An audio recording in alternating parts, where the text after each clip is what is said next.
یاد کر کے بھلا دینا گناہ ہے، قرآن پاک پڑھ کر یاد کر کر اس کو بھلا دینا گناہ ہے۔ حضور اقدس صلی اللہ تعالی علیہ وآلہ وسلم فرماتے ہیں میری امت کے ثواب مجھ پر پیش کیے گئے، یہاں تک کہ تنکا جو مسجد سے آدمی نکال دیتا ہے، یعنی مسجد سے تنکا نکال دینا بھی ثواب کا کام ہے، یہ ثواب کا کام بھی حضور علیہ الصلوۃ والسلام کی بارگاہ میں پیش کیا گیا۔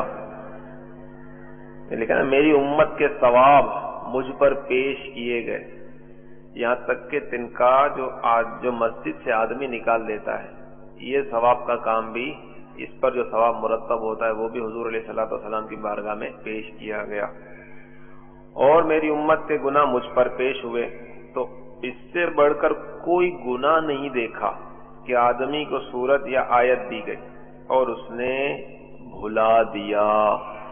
اس سے آپ اندازہ لگا لیں کہ سرکار دو عالم صلی اللہ علیہ وسلم اس کو کتنا بڑا گناہ قرار دے رہے۔ اس سے بڑھ کر کوئی گناہ نہیں دیکھا کہ آدمی کو سورت یا آیت دی گئی اور اس نے اسے بھلا دیا۔ اس حدیث کو ابو داؤد و ترمذی نے روایت کیا۔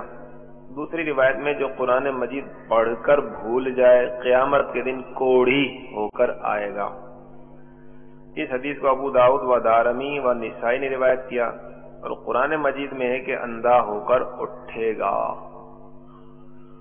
قرآن مجید یاد کر کے اس کو بھلا دینا یا کوئی سورت یاد سے اس کو بھلا دیا تو اس کے بارے میں